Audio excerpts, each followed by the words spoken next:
Have you ever heard a politician say he wants to take a pay cut and have the government he runs do less? Meet such a candidate, Congressman Ron Paul. What should government do?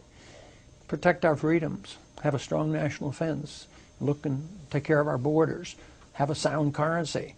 So we want to have a protection of the general welfare, the general environment of free markets and ability to trade with each other and travel among the states. That was the responsibility of the federal government, not to run our lives and run everything in the economy and extend, the Interstate Commerce Clause and the General Welfare Clause to do anything they want to do. That is what has happened. So keep the peace. So defense, the military, right. Police forces, enforce contracts, and that's about it? That's it. We would have a court system to enforce contracts, and when people do harm to others, when they do harm, taking property or injuring somebody, or polluting a neighbor's air. I think there's a role for government to protect our environment through private property rights. I mean, I think that, if we live on a river, I happen to have a house on a river, I don't want somebody upstream dumping their pollution in that river, and I should have a right of recourse. And so keep us safe, enforce contracts, run the courts, pollution rules, and otherwise butt out, leave us alone? Basically that, which would be meaning if we get back to that, and I'm elected, I should immediately take a pay cut, because I wouldn't have so much to do. So you want to get rid of a lot of the government. This is Department of Education, one of the big, beautiful buildings in Washington. You'd get rid of it? We don't need this? Yes, just think what kind of businessman might be able to make good use of that piece of property. But no, how we will don't people need get it. educated? We might get better education. The evidence shows since the 1950s, since the federal government's gotten involved, the quality of education has gone down, the cost has gone up. So federal government should have no role? There's no authority for it, and they've proved themselves inefficient. The one city they're totally in charge of is Washington, D.C., $13,000 a year per student. They have more guns, more drugs, more violence. A bad educational system. So there's no evidence that the government can do a very good job. Department of Energy. No, we don't need the Department of Energy. How will we get energy? The market will do it.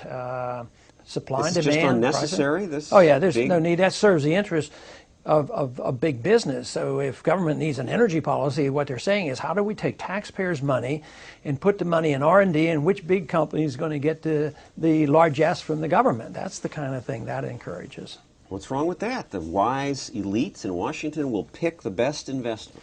Well, it might end up that the subsidies might go to producing ethanol from corn, and it might turn out it is going there. It might turn out it wasn't the best investment. Maybe it cost too much to make the ethanol, but somebody made some profits off it. Other cabinet departments: Department of Agriculture, Commerce, Health and Human Services, Housing and Urban Development. You'd get rid of all of them? Yeah, of course, that's not on the immediate agenda, but in theory, they're unnecessary, and we should think about what kind of a country we would have without these departments. And I think we would have a better country, and all those problems that they're supposed to solve, I think, would be lessened. Commerce Department? We don't need the Commerce Department to have commerce? No, absolutely not.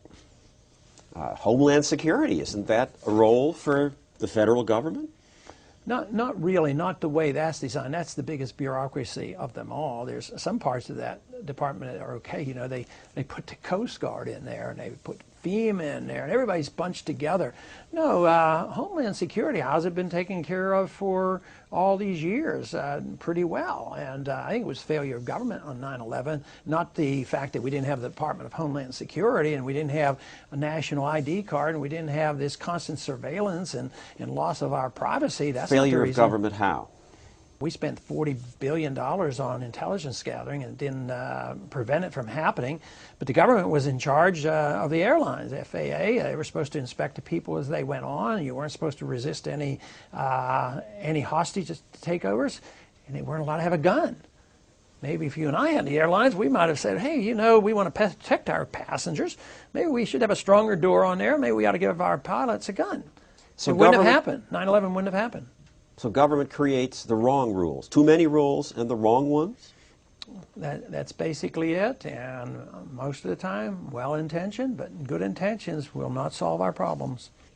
You anger libertarians when you vote against NAFTA, GATT, CAFTA trade agreements. You're too much of an idealistic candidate, they say. I mean, these agreements make trade more possible, so what if they're hundreds of pages? No, I don't think it always does. It's more government, and it serves special interests. We go to the WTO more to get retaliation against those who we think are cheating than we go to get lower tariffs. The lower tariffs part, you could do it without more government, so I'm all for the lower tariffs. But you know, everybody's idealistic. Some people are more idealistic in depending on international government. I'm idealistic in thinking that these problems can be solved with a lot less government.